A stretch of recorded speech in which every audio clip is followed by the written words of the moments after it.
pues inician estrategias de triple impacto en ganadería y nuestra conferencista sería Nora María Kugler, asesora y coordinadora de CREA de Argentina. Fuerte aplauso para ella, por favor. Buen día a todos. Muchísimas gracias a Expo Agrofuturo por la invitación. Gracias a Camila, tan amable, gracias, bueno, que por ella también llegué acá en tiempo y forma. Gracias a todos, ¿no?, por participar. Yo les voy a contar un poco de mi experiencia y les voy a hablar sobre estrategias de triple impacto en ganadería. Un poquito de mi historia, porque para que sepan de dónde sale mi pasión ganadera. Yo me crié en el campo, al norte de la Patagonia, mis padres en una zona de riego, mis padres fueron grandes emprendedores. Mi mamá fue mi maestra porque vivíamos lejos de las escuelas y fue la maestra nuestra de 4 hermanos durante toda la primaria. Y tuvimos todos los nietos, un abuelo un sabio, alguien que nos dejó, nos hablaba siempre de la deforestación del Amazonas en aquel entonces, de la erosión eólica. Era un estudioso y fue quien fundó el Instituto Nacional de Tecnología Agropecuaria, el INTA, en Argentina. Y bueno, la verdad que nos dejó su impronta y bueno, siempre lo recordamos y somos un poquito lo que fue él, un poquito nada más. Y cuando yo me recibí, mi padre me dice, tenés que irte a Estados Unidos, porque él había vivido 2 años, tenés que conocer Estados Unidos. Y le escribí a Bob de Vaca, que estaba en mejoramiento genético, una carta y le digo, Bob, quisiera hacer una pasantía, y a los 2 meses me escribe y me manda un itinerario para que yo viviera con familias en Estados Unidos que tenían dueños de cabaña y feedlots. Y así junté plata, no sé cómo, y me fui a Estados Unidos y todo el recorrido lo hice en Greyhound, en colectivo, y me esperaban las familias, compartía con ellas y trabajaba en el campo con ellos. Así, en lo de rojo son todos los lugares que recorrí cuando tenía 23 años, en colectivo y viviendo con familias. Y después volví a ir y voy y vuelvo cuando puedo, tengo oportunidad, he ido con productores, con mi familia y me han venido a visitar. Quedó un fuerte vínculo. Y bueno, de acá nace un poco mi pasión ganadera, bastante, se me hizo fuerte. Y un poquito de donde vivo, yo estoy en esa región de la Argentina, yo quería trabajar en INTA porque mi abuelo nos hablaba tanto de INTA y crecimos junto al INTA, y yo entré un día al INTA, al norte de la Patagonia, trabajé en investigación en ganadería, después quería comprarme una finca, pudimos con mi esposo comprarnos una finca, y por cuestiones familiares me mudé un poco más al norte y ahí me dedico al asesoramiento en nutrición y manejo. Me gusta mucho charlar con la gente y doy capacitaciones ganaderas. Creamos un grupo de gestión público-privado. Yo trabajaba mucho en feedlots y creamos un grupo de gestión ambiental en feedlots para conocer y no contaminar el agua, básicamente. Estamos desde 2015 con ese grupo. Y pertenezco a CREA, también quería entrar en CREA en un momento. CREA es una asociación, un consorcio regional de productores que se agrupan para mejorar en sus fincas, sus establecimientos. Y soy hoy coordinadora de una región CREA, la región sudoeste. Toda esa es mi área de trabajo. Continúo con mi finca, alquilamos un campo para vacas de cría con unos amigos. Siempre me gusta trabajar en grupo porque potencia a las personas. Y me gusta trabajar en dupla, porque la verdad que con el trabajo interdisciplinario es tan potente, ¿no? Y ahora sí, les voy a hacer una introducción. Voy a hablar de la ganadería triple impacto y yo le digo, bueno, que hay que ocuparse de lo ambiental, hay que ocuparse de lo económico es clave, y lo humano, ¿no?, también desde el bienestar de las personas y el bienestar animal. ¿Y cuáles serían los próximos pasos? Entonces, vi esto el otro día, hace un tiempito en Instagram, el sí, no y el no positivo, ¿no? Entonces, estas cuestiones ambientales y de cambios para atender a las personas con las que estamos todo el día. El sí es aquella persona que es totalmente abierta a un cambio. El no, el que se cierra, ¿no? Y el que no puede, dice, no, esto no es para mí.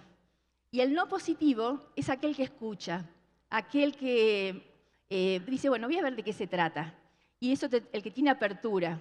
Y bueno, hoy acá si están acá es porque quieren saber de qué se trata, ¿no? Y cuando hablamos de sostenibilidad, que es lo que realmente todos hablamos, un repaso voy a hacer. Estudié para esta charla y otras que he dado. Finalmente la sostenibilidad es, ¿qué es? Es el desarrollo humano, trascender, de pasar de generación en generación y que la población viva a gusto en nuestro planeta. Entonces, ¿qué puedo hacer para esto? ¿Y qué puedo hacer desde lo ambiental, de lo económico y lo humano?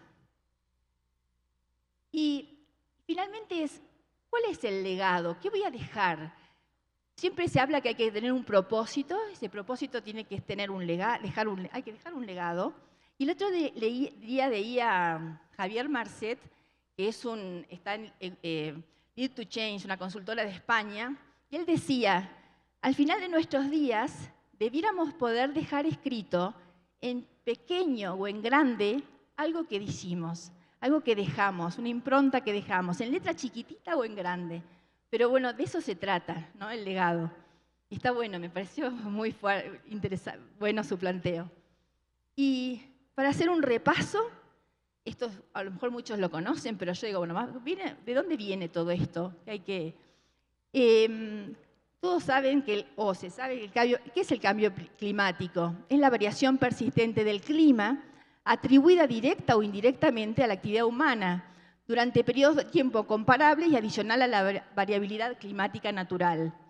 Y sabemos, los gases efecto invernadero siempre estuvieron, y la radiación del sol, parte llega a la Tierra, parte se absorbe, parte se refleja, y esos gases son los que captan esa radiación en la atmósfera. Y con el tiempo, con el paso de los años, de los siglos y hay una mayor acumulación de gases, entonces ahora la captación es mayor y el calentamiento se calienta la atmósfera. Entonces, se sabe que a partir de 1960 se dispara por un mayor uso de combustibles fósiles y mayor incremento de la población. Y hay gente que estudia este tema y hay un grupo intergubernamental de expertos sobre el cambio climático que analizan información y tienen modelos tremendos y han visto que entre 1951 y 2010 se subió la temperatura de 0,6 a 0,8 grados centígrados y que es el hombre, la línea azul son causas naturales y la línea roja las causas del hombre. Se sabe que es el hombre o la actividad humana lo que ha hecho a ese mayor calentamiento. Hay otras cuestiones, pero esto sería el impacto de la actividad humana. Y se sabe, bueno, estos gases los más importantes son el metano, el dióxido de carbono y el óxido nitroso. Hay un panel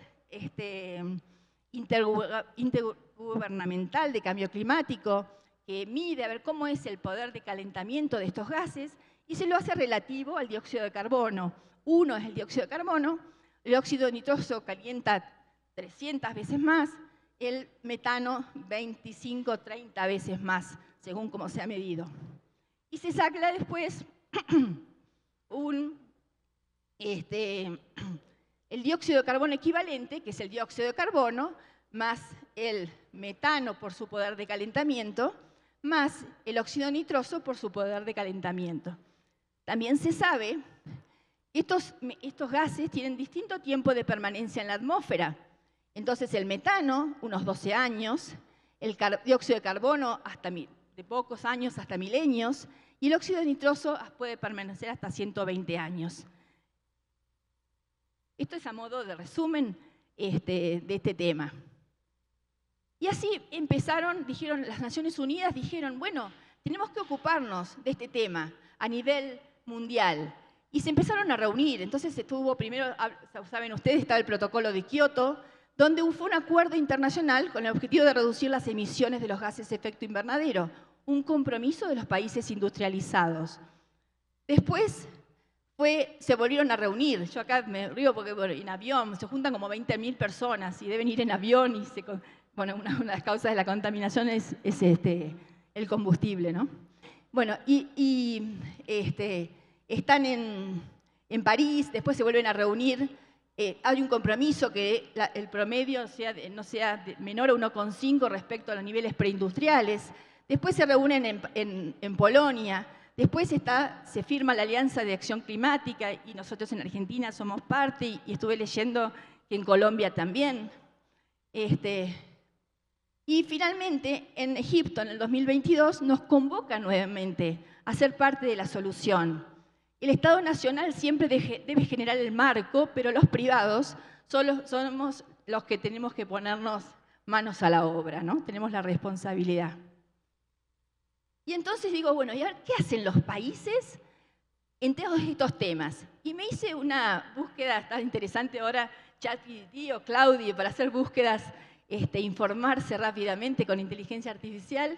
Y digo, bueno, ¿qué hacen Australia, España, Dinamarca, Sudáfrica, Kenia, Brasil, puse a Colombia, obviamente, Argentina, para reducir las emisiones?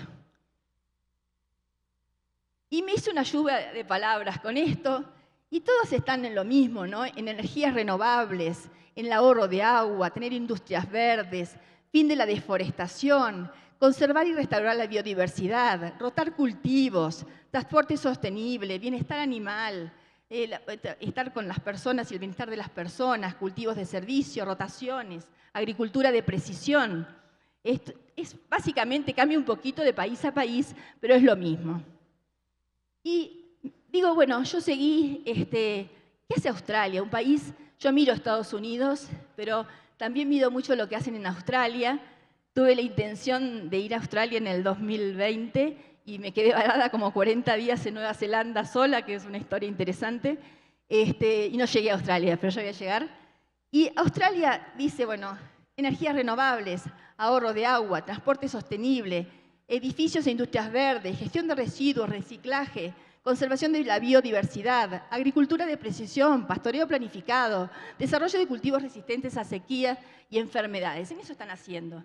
Y bueno, y es eso, por ahí va la cosa. Y me encontré googleando un calculador del ciudadano australiano. Y me hice la australiana y a ver cómo estoy yo. ¿Qué es lo que emito yo? Porque acá es, ¿qué hago yo por todo esto? Entonces, bueno, en los viajes, energía, agua, y llego a que yo en los últimos 3 meses emití, por lo que hago, 3,3 toneladas de dióxido de carbono equivalente. Y me dice lo que tengo que hacer. Yo reciclo basura en casa, pero tengo que hacerlo mejor. Y yo viajo mucho por mi trabajo, tendría que viajar menos, tener un auto que gaste menos. Y la ropa, tendría que reciclar ropa, ¿no?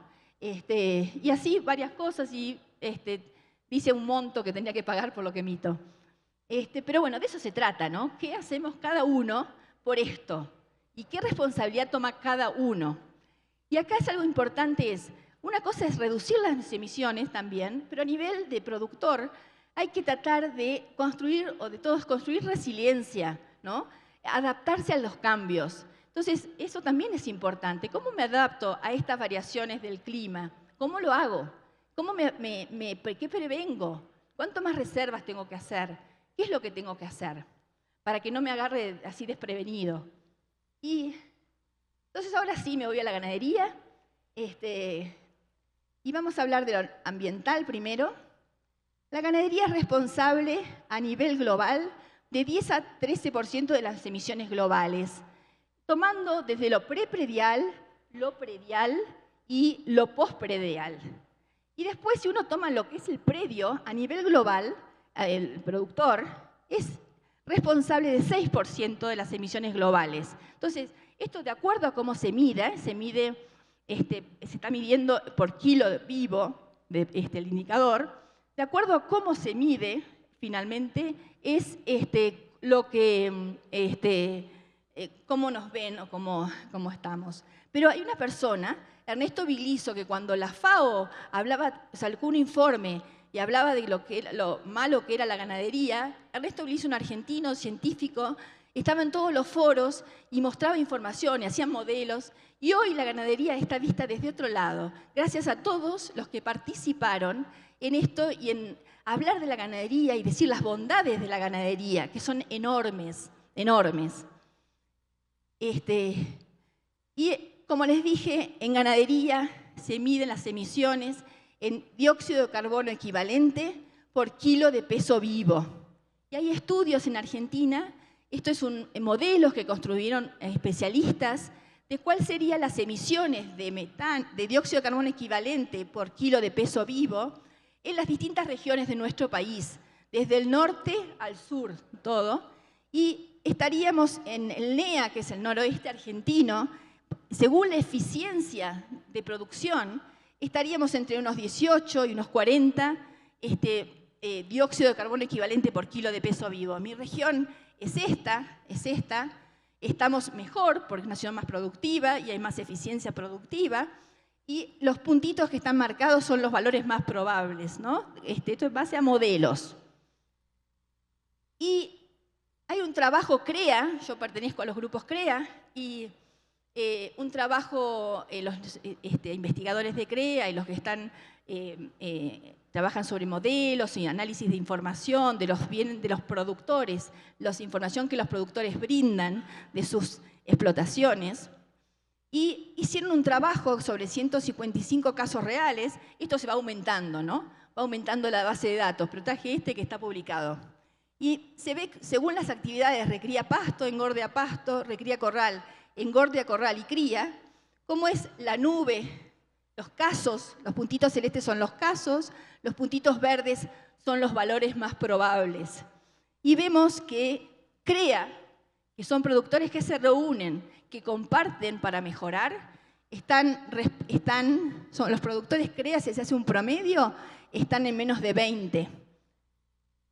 Argentina promedio está más de 20 dióxido de carbono equivalente por kilo de peso vivo. Y nuestra cría en Argentina está casi próxima a 35 de emisiones de dióxido de carbono equivalente por kilo de peso vivo. Entonces tenemos enormes, hay que trabajar mucho para mejorar nuestra eficiencia. Y finalmente, por kilo de peso vivo, las emisiones son menores y es más eficiente, obviamente. Y hay un trabajo de INTA, que es el Instituto Nacional de Tecnología Agropecuaria, que nos dice producir más o disminuir la huella, impacto de las prácticas de manejo en el aumento de la producción, disminución de la intensidad de emisiones, en cría, recría y engorde. Y vemos que en cría, aumentar el destete tiene el mayor impacto. En recría, la ganancia de peso. En engorde, el peso de faena. Los otros también son importantes, ¿no? Pero, y sobre eso es lo que hay que trabajar. Y también INTA tiene abierto, disponible, es público, como una ecuación para calcular la huella para los productores de Argentina y obviamente pero bueno, son con datos de Argentina, ¿no? Para todos, está abierto. Pero bueno, para la neutralidad, que es lo que se busca, es necesario medir la captura de carbono. Yo no soy especialista en suelos, pero esto es lo que entendemos, lo que entiendo. Y aquí tenemos un montón de trabajo del INTA de ver cómo es el almacenaje de carbono en los suelos. CREA también está trabajando en esto. Y hay mucha información y mucho por hacer y mucho por aprender. Y yo que cuando me puse a hacer esta búsqueda, me mareé un poco, porque todos toman información, a veces lo toman, y hago como un mensaje, ¿no? Para el ciudadano común o para el asesor. Se mide de distintas maneras, a veces confunde. Entonces, el llamado es, en Argentina y en todas partes, a establecer cómo medir de la misma manera para que después que sea alimentar una Big Data, para que después sea construir modelos y ahorrar tiempo en todo esto. Y entonces, cuando hablamos de sostenibilidad ambiental, foco en el desarrollo humano y en trascender siempre. La reducción de las emisiones de gases de efecto invernadero es una responsabilidad de todos. La ganadería es responsable, pero reducir las emisiones de metano solamente tendría poco impacto global. es clave que mejore la eficiencia productiva de la actividad ganadera en Argentina. Hablo por nosotros. Que los que producen con eficiencia están bien posicionados, ¿no? Porque está bueno, pero tienen que mostrarlo. Trabajo en grupos, el trabajo en las comunidades, se tiene que dar. Queda mucho por aprender, en especial sobre las posibilidades de capturar carbono. Y implementar buenas prácticas y promover el uso de energías renovables es muy importante. Y ahora nos vamos a lo económico. Y acá, ¿qué es la sostenibilidad económica? ¿Cómo se define? Como la capacidad que tiene una organización de administrar sus recursos propios y generar rentabilidad a largo plazo de forma responsable. Y esto se trata de crecer, esto hay que ganar plata, ¿no? Se trata de ganar plata. Y es así, porque si no desmotiva, ¿no? Y no se avanza. Entonces hay que generar y cada vez más. Y por todos, ¿no? Por las comunidades, por el país. Y hay que ser responsable desde el punto de vista medioambiental y social. A lo económico hay que ponerle el corazón.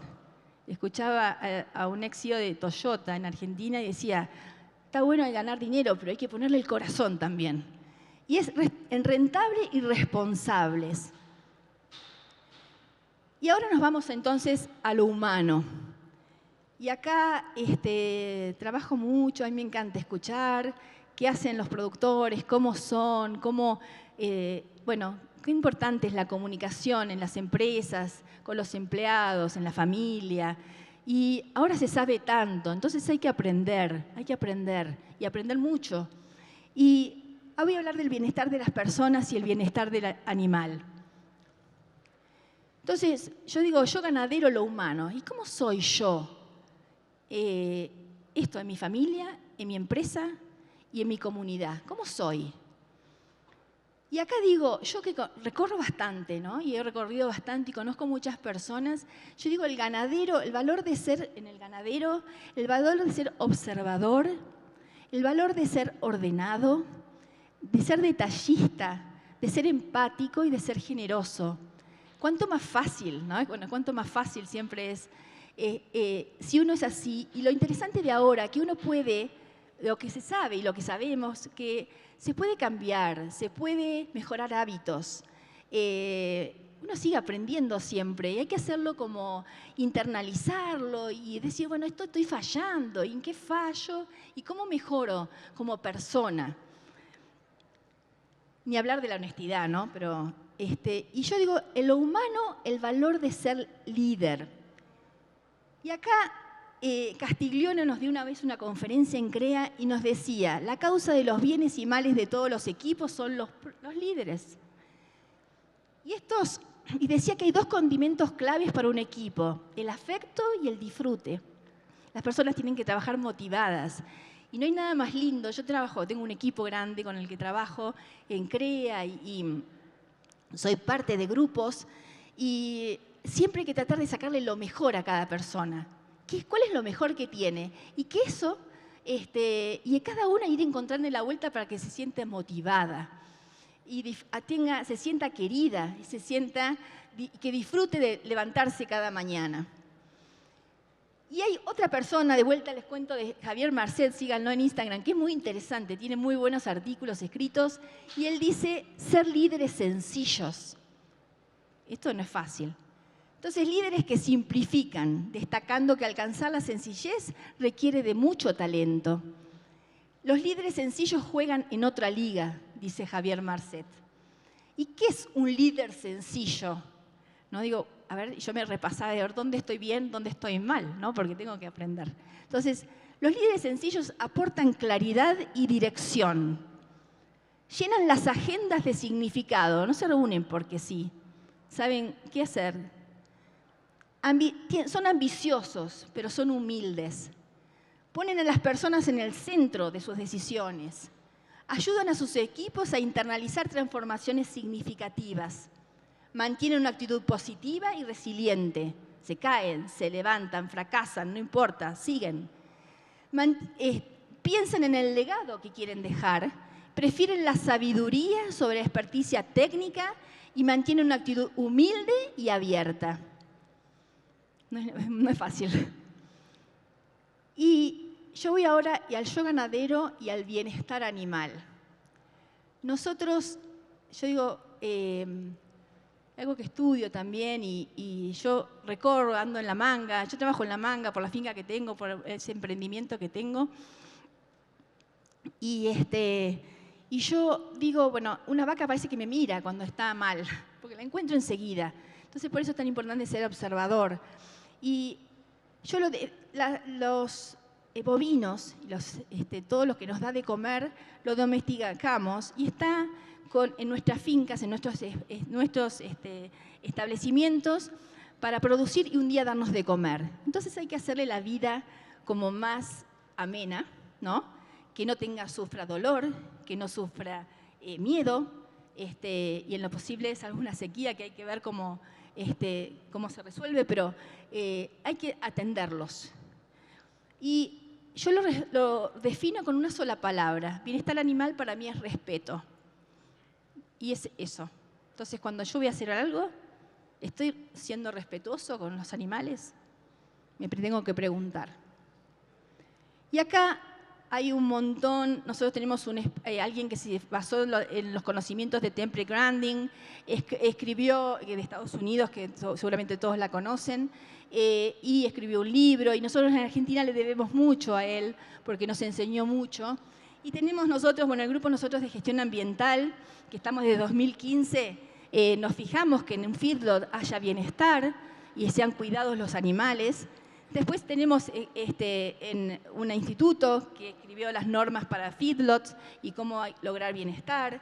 Tenemos las buenas prácticas, tenemos una mesa argentina de carne sustentable, tenemos todo. Ahora es decir, yo ganadero, ¿qué puedo mejorar? ¿Qué puedo hacer un poquito mejor? Y yo tuve la posibilidad de ir a Brasil a un simposio de bienestar animal del grupo EDCO, de Etiología y Comportamiento Animal, y veo que Embrapa también tiene buenas prácticas. Me fijé que ustedes también tienen buenas prácticas, y es eso. Uno dice un ganadero, bueno, yo esto ya lo hago. Sí, ya sé, todos, mucho se hace, el ganadero lo hace, pero siempre hay alguna cosita que se puede mejorar. Y si nos vamos, finalmente, ¿no? Es todo más kilos producidos por kilo de alimento que entregamos. Y acá Darío Colombato les va a hablar, y yo no me voy a detener, pero es siendo desde la concepción hasta el producto final. Y es transversal la alimentación, transversal la sanidad, transversal el manejo. Y en esto vemos que en la alimentación hay que cuidar y medir el pasto, hay que cuidar y medir el suelo, hay que cuidar y medir el agua. ¿Cuánto agua usamos?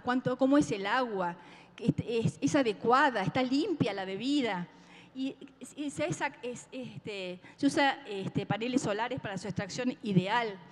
Y nos vamos a un feedlot y cómo damos de comer y medimos y somos cada vez más eficientes y buscamos bienestar. Y nos vamos a la sanidad y hay que ser oportunidad. Hay que tomar registros, ser limpios al trabajar. Y nos vamos al manejo y tenemos la sombra tan importante, los sin gritos, sin perros, con banderas. Tomar registros con las caravanas electrónicas, ahora nosotros tenemos que ponernos, no es obligatorio en Argentina y tenemos que empezar con el tema y muchas empresas lo hacen, pero va a ser más a nivel de país. Y hay que disminuir la mortandad. Nosotros tenemos pérdidas, aún productores de buena producción, estamos perdiendo muchos terneros en la vaquillona de 15 meses, que estamos donando 15 meses o 18, 20 meses en los partos. Desde la concepción, desde el tacto hasta el destete. Tenemos pérdidas, algunos campos no, tienen 7, 8 en vaquillonas, pero otros tienen 20. Entonces ahí hay una gran pérdida al destete, de terneritos que se mueren por enfermedades. Nosotros tenemos mucho tema de neumonía, mucho tema de empaste en la alfalfa. Entonces cada lugar, bajar la mortandad es clave. Y todo esto es por las personas, para que las personas trabajen mejor con las buenas prácticas, por los animales y obviamente por la producción. Y hay una serie que voy a hacer un repaso rápido de cosas nuevas que se están hablando y que se están tratando de investigar más, que algunas tienen impacto en la producción, pero otras no, es por los animales, para que den menos estrés, pero que no afectan la producción. Entonces, vamos, desde el nacimiento está todo el grupo de ETCO de Brasil, con Matheus Paranós Costa y Carmen Pérez, que ellos han visto que todo el masaje del ternero al nacimiento, y son explotaciones grandes, ¿no? Todo ese genera un buen vínculo y mejora el sistema inmunológico, y es interesante lo que plantean ellos. La castración, cuánto hacerla, con la limpieza que hacerla, que cause menos dolor, que sea en los primeros meses de vida. Al destete, el menor estrés, porque nosotros perdemos muchos kilos al destete, destetamos y hasta que empiezan a comer y no sé cuánto, bueno, hay mucha pérdida de kilos, mucha pérdida de tiempo, y ahí hay cuestiones de destete a la par, o con madres nodrizas, o tener preparada la comida, cuestiones de manejo interesantes para aplicar. Y nosotros marcamos a fuego. En Brasil está logrando no marcar más a fuego con mucho esfuerzo. Es una cosa terrible marcar a fuego, quemar, ¿viste? Es una quemadura profunda. No sé cómo están ustedes, pero nosotros tenemos que eliminarlo, y es un mensaje que yo estoy tratando de dar, basta, porque hay otras cosas más modernas para identificar los animales. Después recría, todo el trabajo, me detengo en la inseminación de vaquillonas. Nosotros ahí, todo el estrés preparatorio, y de todo el día de la sincronización y todo, hay trabajos ya que muestran que con tranquilidad se logran algunos puntos más de preñez por la inseminación. Nos vamos a la terminación, a corral, sin acidosis, con confort, con cargar al momento de la carga sin hambre, sin sed. Hay trabajos que dicen que hasta mejora la calidad de la carne y mejora el confort. La carga sin la picana, ¿no? Todavía usamos picana nosotros, entonces decís, no, basta, no, con picana no. Transporte adecuado, ¿no? Hay trabajos de frigoríficos que muestran los machucones, entonces hay que terminar con eso. Y la adecuada tiempo de espera en los frigoríficos también, cuánto afecta al animal y cuánto afecta a la carne finalmente. Y entonces acá voy de vuelta a esto y al sí, no y al no positivo. El no positivo en bienestar animal. Cuando el dueño de un campo le dice no a un empleado que tomó a alguien y le dice no, esto a partir de ahora, esto aquí no se hace así. No se trabaja con perros, no vamos a gritar, vamos a trabajar con las banderas, porque es mejor y va a ser mejor para vos también. Vas a ver, confía. Y ese no positivo, cuando uno le dice a un hijo, no estés todo el día con el celular, es positivo, ¿no? Y está bueno, está bueno. ¿Y cuáles son los próximos pasos? Cada uno preguntarse si está dispuesto a liderar un proceso para dejar su legado. Y yo tomo esta palabra japonesa que es Kaizen. Palabra japonesa que significa mejora continua. El enfoque Kaizen se centra en la mejora continua mediante pequeños cambios incrementales. En lugar de buscar grandes transformaciones de un solo golpe, Kaizen promueve la realización de pequeñas mejoras constantes que con el tiempo pueden llevar a significativos avances y eficiencia. Hay que hacer no en algunas cosas hay que hacer cambios importantes, pero a nivel de establecimiento, ponerte un norte y de a poquito ir mejorando y compartir para mejorar y compartir con los equipos de trabajo, ¿no? Y yo acá no les conté, pero estos son Caminos de las Vacas, es un campo que tengo alquilado con unos amigos al norte de la Patagonia. Me encanta observar los caminos de las vacas. Y digo, mira, esto es lo que pasa con la ganadería, lo que nos pasa en Argentina, donde, bueno, por el clima, tenemos una inundación, una seca, pero también puede ser que por los mercados que nos cambian, por gobiernos que hemos tenido que nos cambian las reglas de juego y hay que estar atento a eso y el productor está tan atento, pobre, que a veces no sabe, tiene que cambiar su sistema. Y no tenemos un norte claro, al fondo hay una cosa que no sabemos a dónde vamos. Y a veces, bueno, se encamina la ganadería y podemos exportar, y ahora creemos que podemos exportar y va a ir creciendo las exportaciones y tenemos una luz allá. Pero finalmente, de cualquier manera de lo que pase en un campo, siempre hay que ponerle a la ganadería pasión y el corazón. Y siempre ocuparse de las personas, de los animales, de que estén bien y del ambiente. Y de esto se trata la ganadería triple impacto. Muchas gracias.